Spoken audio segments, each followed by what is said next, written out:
Two Nurses Smoking by David Means. From a wide vantage, two hospital workers, somewhat lonely-looking figures, taking a smoke break back behind a trailer, leaning toward each other as they talked softly beside a row of neatly trimmed bushes. One had long hair and thin, pale arms that dangled from her scrubs. The other was big, burly, with a tattoo on his arm. Even that day in June, if you paid close attention driving past, you might have seen desire in the way she pointed her toe and dug it into the dusty concrete while she listened to him. Or you might have noticed the way he swayed as he talked because he liked to riff on the subject at hand, and lately the last few times when she visited with the trailer, he had expounded upon the recent news. A serial killer nurse who had confessed to murdering, somewhere in Pennsylvania, at least a dozen patients. She, for her part, added a little commentary here and there, because it was a shared story that somehow seemed to make the job a bit easier. The kind of bullshit story that you'd tell to kill time. And she liked his deep, no-nonsense tone, which, she thought, might have come from his stint in the army. He had green eyes that became deeply serious when he was listening. The bond began to form in the way they both moved during the breaks, in the solitude they sought between the bushes and the long flank of the trailer, a dirty sliver of parking lot curb where cigarette butts and litter had blown up. Between them was a secretive energy, a conspiracy formed out of a mutual history. Or maybe the conspiracy formed a sense of mutual history. Maybe it wasn't so simple. As a kid, she had lived in one of those motels, Holiday Court, that had turned itself over to long-term renters, folks who paid by the week but did so year in and year out when they could, building an easy camaraderie, fighting in the parking lot, spilling blood, bringing the police, the daughter of a fuck-up mom with zero parenting skills. A kind, encouraging counselor at her high school named Mrs. Hargrove, who gave her hope, urged her to take a heroic leap to community college and then nursing school on a scholarship. He'd grown up in Nevada near a town called Ely on the Shoshone Reservation, without a father, spending a lot of his time alone in the countryside, staying out of his mom's way. And then, suddenly, they'd moved east to a trashy apartment in Newburgh, New York, with a new dad who liked to drink as much as his mother did. The kidney pounder, as she liked to call it, was inside the trailer. Technically, the pounder's called a lithotripsy machine, she said, and it delivers extracorporeal shock waves and breaks up the stones. Around the metropolitan area, and sometimes in upstate New York, she followed the trailer to cut-rate hospitals, assisting whatever doctor had been assigned to it by putting the patients onto the platform, adjusting the Velcro straps, giving her spiel about how this would hurt but not as much as passing a big stone, if it even passed, and then she'd work the device, pushing as gently as possible while the pulsing waves of ultrasonic energy broke the stone apart. A male patient would come into the trailer bitching and moaning and use the occasion to touch her knee. A woman would come in, gaunt and frail, barely able to walk, resisting all help, clambering onto the platform, brushing away her offered hand. All pain seemed to be equalized as she worked the machine, pressing the device, hitting the stone hard with ultrasonic energy, until personality and differences seemed to her to be fused into a single point. The scar. That ran down his neck, just missing his carotid artery, she noticed, and disappeared beneath his scrubs gave when she asked him about it, an excuse to talk about the war. The time an IED hit his Hummer, blowing a tire off the vehicle, sending shrapnel through the undercarriage and into his buddy's arm. Bleeding bad, his friend screamed that he was dying, that his arm was shredded meat. But the dude's arm was perfectly fine in the end, and it was only the fog of war shit. "I guess I'm gonna live," his buddy said when he finally realized that his arm was still there. "I guess I'm okay, Chief." Kidney boy.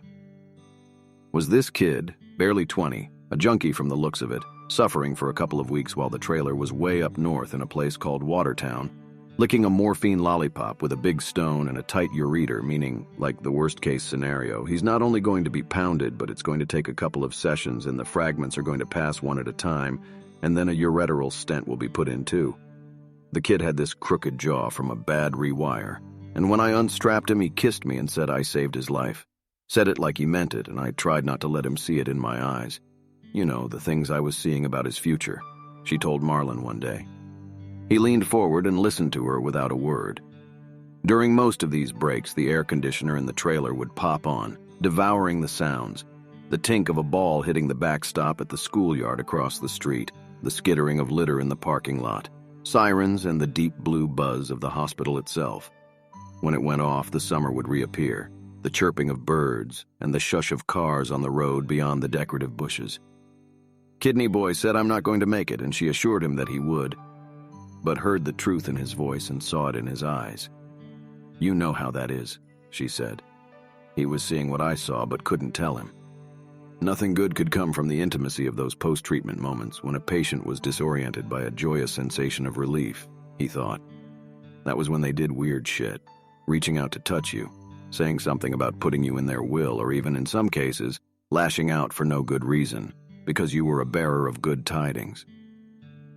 He resisted, giving her the standard nurse-to-nurse talk about not internalizing the pain of the patients, how they come and go fleetingly. The ones you think are going to live end up dead. The ones you're sure are going to die, who have death in their eyes, end up living, processed out and sent on their merry way. Changing bedpans and lifting armrests and holding shoulders, checking charts, slipping little baggies over the tips of thermometers, inserting IV needles. Then the sensation of going outside for a break and seeing that, although inside a patient has just grunted and gone into cardiac arrest with a no-assist order, the sky, filled with clouds and sunlight and birds, is still throwing itself majestically over the world. She cried about Kidney Boy, and he drew her close, giving her a chance to glance down, through the blue light of his shirt, at a switch yard of ridges where the scar opened up into the crater where the frag had gone in. The trailer arrived every few weeks that summer, and they texted each other and met. Itinerant life. Following the trailer from one town to the next, staying in budget hotels, watching television alone in the evenings didn't bother her much, because before a holiday court she and her mother had traveled around a lot, following one asshole after another. And she got used to it, she said one afternoon, brushing her hair away from her forehead and looking out over the bushes to the kids playing on the ball field across the street, and then turning around quickly, gazing over his shoulder at the hill that climbed past the road in the other direction, across the parking lot where tombstones rose up into the trees. It seemed pretty typical, putting a graveyard next to a hospital. The dead had names that stuck in the mind, whereas those of the ones who were cured were released, sent back into the clean, raw rotation of the stars, so to speak, he said. There was always some patient in critical condition, doomed and marked terminal on the charts, who overcame the odds and marched out of the ward surrounded by his family, not even waving goodbye, taking a name off into the future. Marlon liked her white arms, and the way her breasts swayed beneath the fabric of her scrubs, and he thought, when she and the trailer were gone, about the way her ass shifted when she walked, throwing a compaction from one side to the other, revealing to him a complication of form that begged to be touched, giving him, during lonely nights in his shitty apartment, something to imagine, falling to his knees and extending his arms out like one of those mythic figures offering a baby to the sun or to God, gently cradling each side of her beautiful bottom. Gracie admired the bulk of his body and his dark skin and his muscular heft in combination with the way he shifted from foot to foot when he was standing, and the way, when he was on the curb smoking, he looked beyond her to some point on the horizon that nobody could see, pulling his long black hair tighter into the regulation ponytail, holding his head high and working his jaw as he talked, letting his upstate intonations enter his voice, and the way he assumed a weird, regal formality, stopping to bow to her as he emerged from the emergency room doors, sweeping his arm out to the side, looking grim and lonely until he unleashed his smile in a way that seemed vulnerable and tough all at the same time. Shoshone. Folk loved the wolf, he told her one afternoon when she asked him about life in Ely, Nevada. Wolf could bring people back to life, but he didn't do it because there'd be too many people in the world if he did. I'm not sure how the story goes, but it's something like that, he said. And it was about the only thing my mother ever really told me about our people. Half-hour breaks adding up one after another over 4 months. The loneliest road in America is Route 50 in Nevada, and it goes through Ely. Driving, it's like losing your soul and getting another one, my mom used to say. My father drove out 50 and disappeared for a year and came back saying that he'd never got off it, the road, I mean, and then she left him, or he left her, or they left each other. I've got 50 versions of that story. Another thing she told me was that folks in San Francisco said they had to drive east to get to the west. She had this hang-up about being from the west, and then there she was, living in Newburgh, New York. Riffing about the serial killer nurse, expounding on something he'd read online about this male nurse who admitted to killing patients, mostly in Pennsylvania, adjusting morphine drips and rewriting charts, covering his tracks. By that point, she had given him the entire Kidney Boy story, how she'd seen in his eyes that he would commit suicide, even the fact that he'd throw himself from a bridge. A few days later, he told one about his buddy who was killed in Iraq. Same old story, IED, blasting up through the undercarriage, tearing a hole in all of that, except this time it wasn't his arm but his head and upper torso, and the light went out of his eyes. "Play it out," she was saying. He was hunching his shoulders, his face buried in his hands. "The way I see it, that serial killer nurse isn't a real killer. He can take or leave the death part because what he really likes is scoping out the possibilities. You know the ones I'm talking about. The pre-op patients who want you to lend an ear so they can decide that you're going to be a good luck charm, taking your hand and complimenting your nursing skills, understanding full well the implications of the coming surgery, whatever.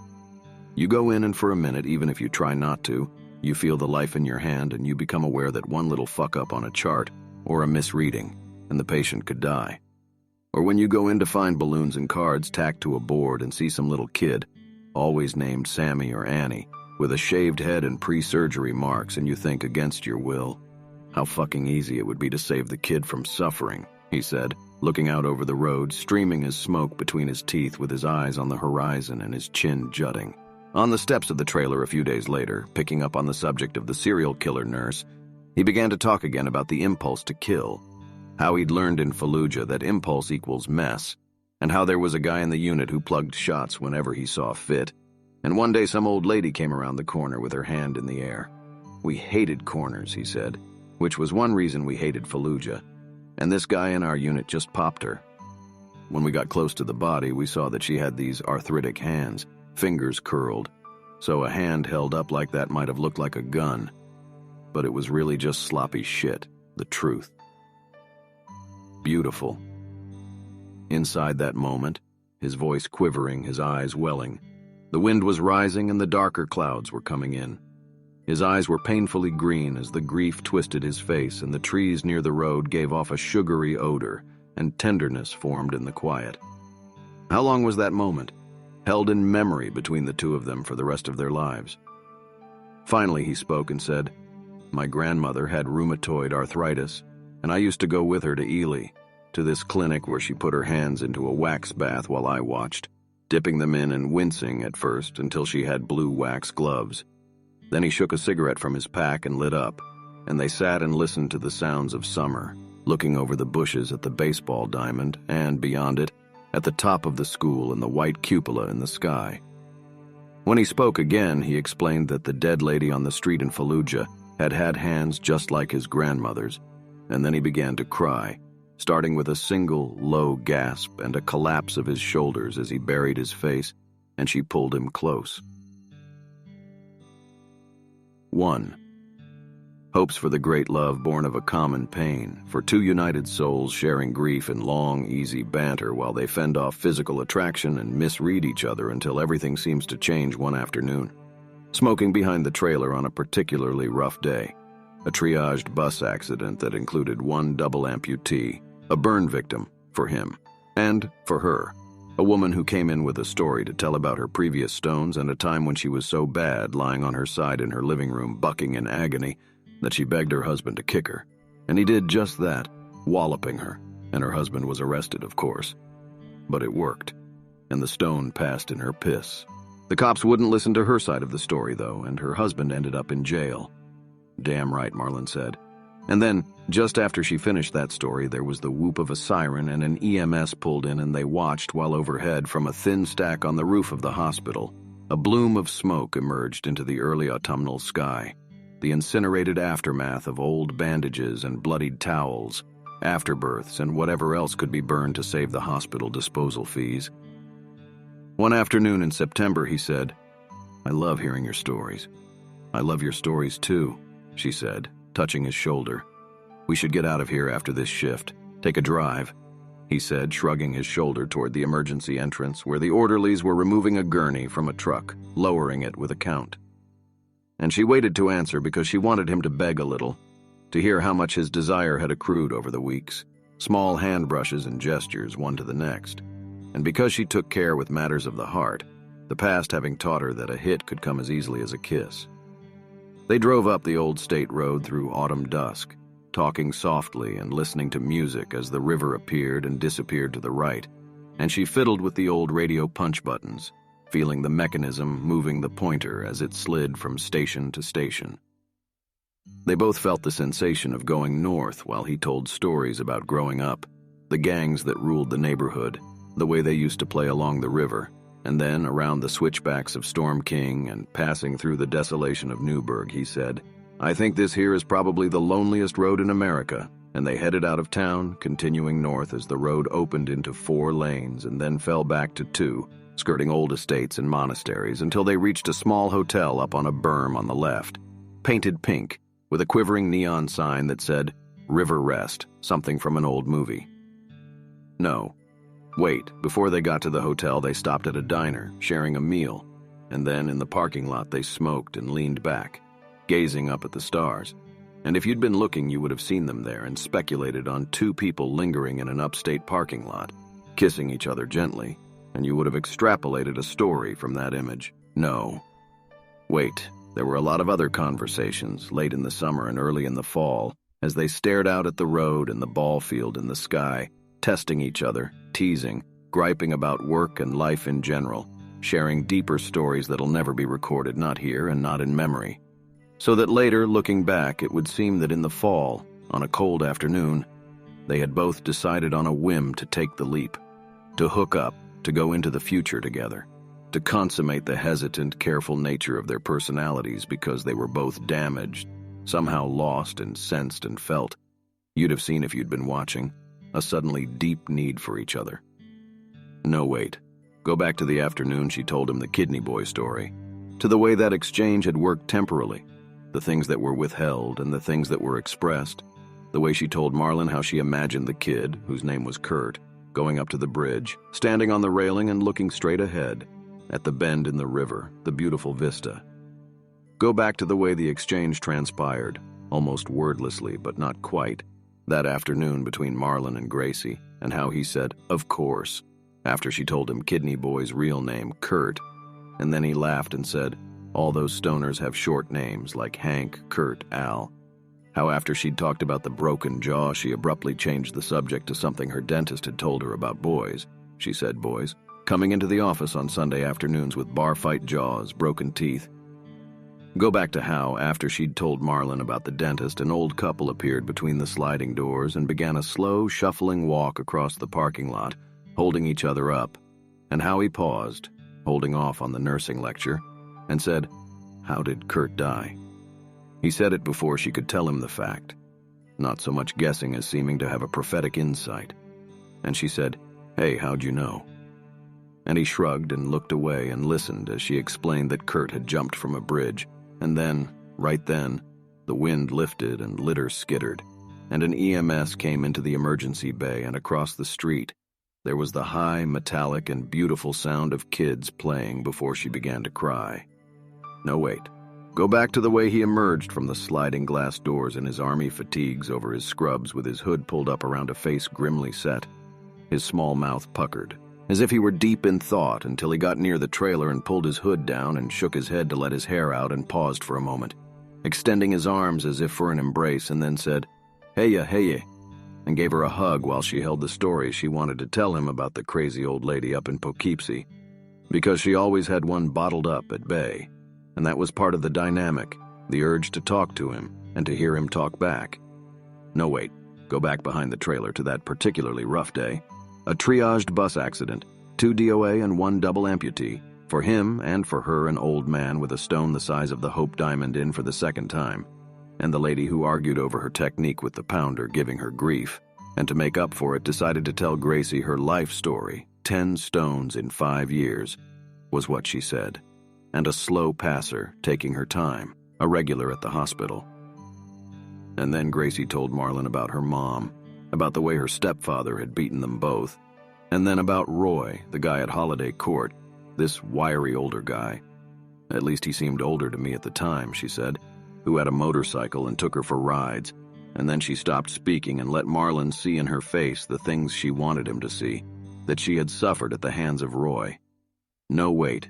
Go to the moment when suddenly, out of the blue, a freak snow squall had appeared from a cloudless sky, and he said it was a good omen, and she told him he was full of shit, and they fell into a hysterical laughing fit together as, once again, an EMS came roaring in, siren whooping, as if to counterpoint their joy and delight with the urgency of some other realm, and how that moment, amid the countless others, somehow sealed a fate between them within the shared eternity of those moments. No. Wait, go back to that afternoon when he said we should get out of this place, or perhaps he said, we should get away from this joint, and shrugged a shoulder back toward the emergency entrance where, with a clank and clattering sound, they were removing a gurney from the truck, lowering it on account, which was a sign of something horrible, because they only did that for the messed up cases, the damaged goods. And she waited a few beats to answer Marlon because she wanted him to say it again, to beg a little bit, to see just how much desire had accrued over the weeks, from one small hand brush to another, from one gesture to the next, because that was all she had in the end. All she had, she sometimes felt, was the small accumulations, one upon the next, because the past had taught her to take care with all of that, to be frugal with matters of the heart. A hit could come as easily as a kiss. The back of a hand could arrive at a moment's notice. This physics was in her bones, in the way she drew herself slightly away even now, when he reached out to touch her shoulder. She felt herself, with the breeze blowing her hair around her eyes, withdrawing a little bit from the pliant urgency in his voice when he told her that he just felt like getting away. So she waited until he added, "I'm not hitting on you. I'm just proposing a drive up the river," and then they both laughed at that. And she waited a few more beats and then said, "Sure," which was, he thought, the most beautiful word in the world. So now they were in a bed, in the shadowy hotel light, listening to the occasional car passing on the road. In the sagging bed, he heaved into her, lifting himself up on his hands while she held his shoulders, her fingers sliding around to feel the scar coming down from his neck and channeling out in two lines that then met again around his left nipple to form a crater-like hollow.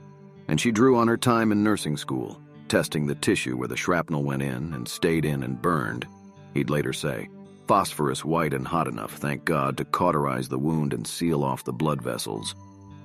He thrust down and deep and then eased up as she pushed against him, forgetting his scars, until the two motions spun into what seemed to be an airless freedom.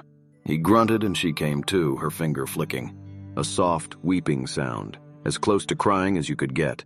And when she made that sound, he made it too, and together they were making one sound.